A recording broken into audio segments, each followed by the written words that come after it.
Hello and welcome students, Gyanjyoti coaching সেন্টারের পক্ষ থেকে তোমাদের সকলকে আরো একবার স্বাগত।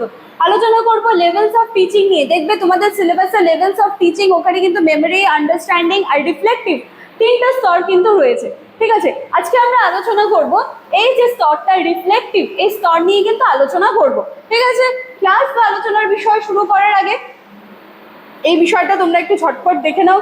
দেখো এখানে কিন্তু তোমরা পুরো কোর্স ফি স্ট্রাকচার দেখতে পাচ্ছ এবং কর্নারে দুটো কন্ট্যাক্ট নাম্বার দেখতে পাচ্ছ, 7076398606, 6295916282। নাম্বার দুটি হলো আমাদের জ্ঞানজ্যোতি কোচিং সেন্টারের অফিসিয়াল হেল্পলাইন নাম্বার।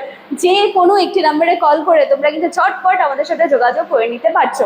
এবার কোর্স ফি স্ট্রাকচারটা একটু দেখে নাও। দেখো এখানে কিন্তু all course fee only 599 দিয়ে দেওয়া আছে। all course fee only 599। এত কম দামে আর কোথাও কোনো কোর্স পাবে কিনা আমার কিন্তু জানা নেই। ঠিক আছে, তো এই সুন্দর সুযোগটাকে কাজে লাগাও।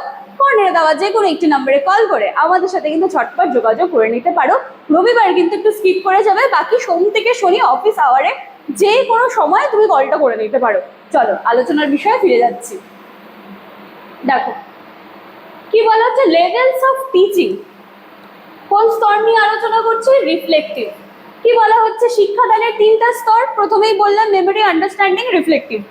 তিনটি স্তরের মধ্যে সবচেয়ে উচ্চ এবং গভীরতম স্তর প্রতিফলন স্তর, রিফ্লেক্টিভ লেভেল অফ টিচিং। এটি এমন একটা স্তর যেখানে শিক্ষার্থীরা কেবল শেখা বা বোঝার মধ্যেই কিন্তু সীমাবদ্ধ থাকে না, কি করে নিজের চিন্তা, বিশ্লেষণ, আত্মসমালোচনার মাধ্যমে নতুন ধারণা এবং সমাধান উদ্ভব করতে শেখে।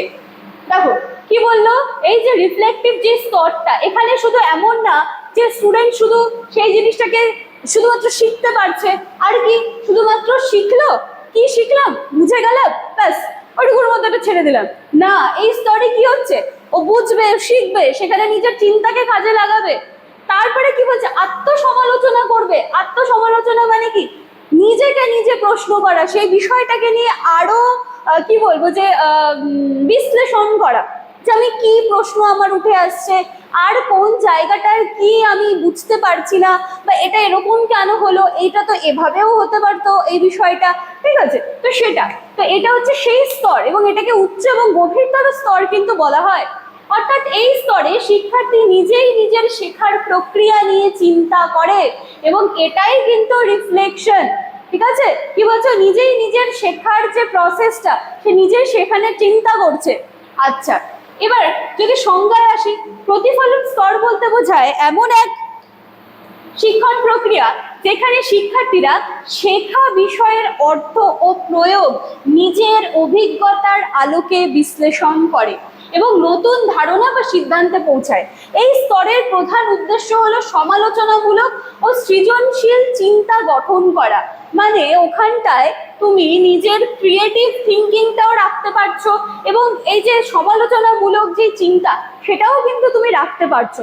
বলো না যে নিজের শেখার প্রসেসটা সে নিজেই ঠিক করে নিচ্ছে, এটা হচ্ছে সেই স্তরটা। ঠিক আছে, আচ্ছা এক সেকেন্ড।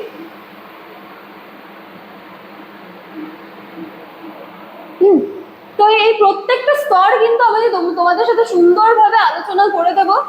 ঠিক আছে, তোমরা যে আমাদের যে চ্যানেল রয়েছে সেটা কিন্তু রেগুলারলি ফলো রাখবে। এবারে দেখো শিক্ষাবিদ মরিসন কি বলছেন, স্তরকে শিক্ষাদানের সর্বোচ্চ স্তর হিসেবে কিন্তু অভিহিত করেছেন। ঠিক আছে, এবার দেখো কি বলেছে, reflection level is the highest and most matured level of teaching. সব থেকে গভীরতম এবং উচ্চতর যে স্তরটা, সেই কথা বলেছে।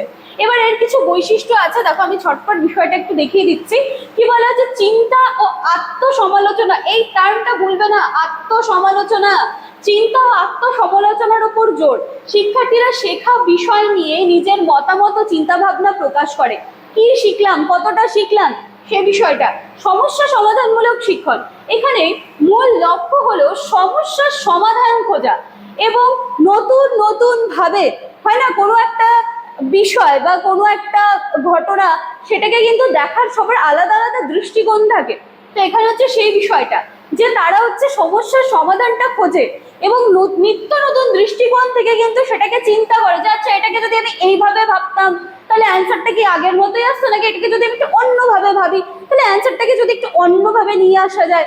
এই ব্যাপারটা। 3 নম্বর শিক্ষার্থী কেন্দ্রিক শিক্ষা।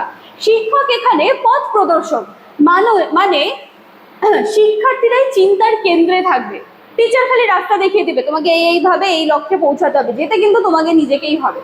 উদ্ভাবনী চিন্তা, সিদ্ধান্ত গ্রহণ, শিক্ষার্থীরা শেখা বিষয়ের আলোকে নতুন নতুন ধারণা সমাধান কিন্তু তৈরি করে।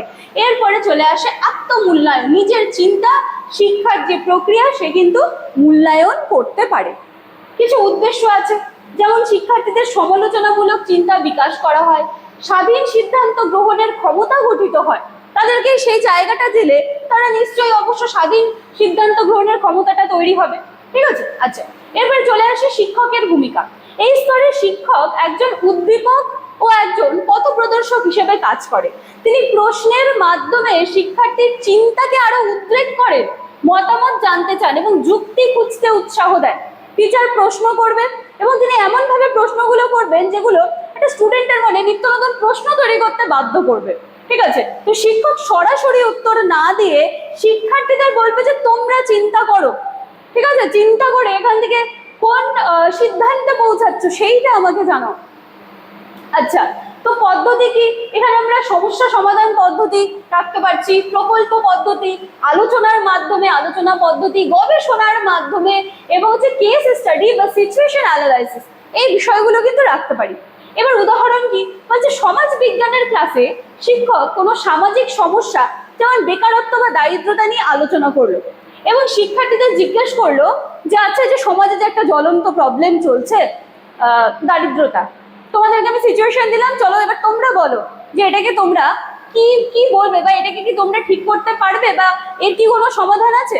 তখন কি হবে, প্রত্যেকটা স্টুডেন্ট নিজেদের মতন করে ভাবতে শুরু করবে, কেউ সমাজের দিকটা ভাববে, কেউ আরো নানান দৃষ্টিকোণ থেকে সেই মতামতটা রাখার চেষ্টা করবে।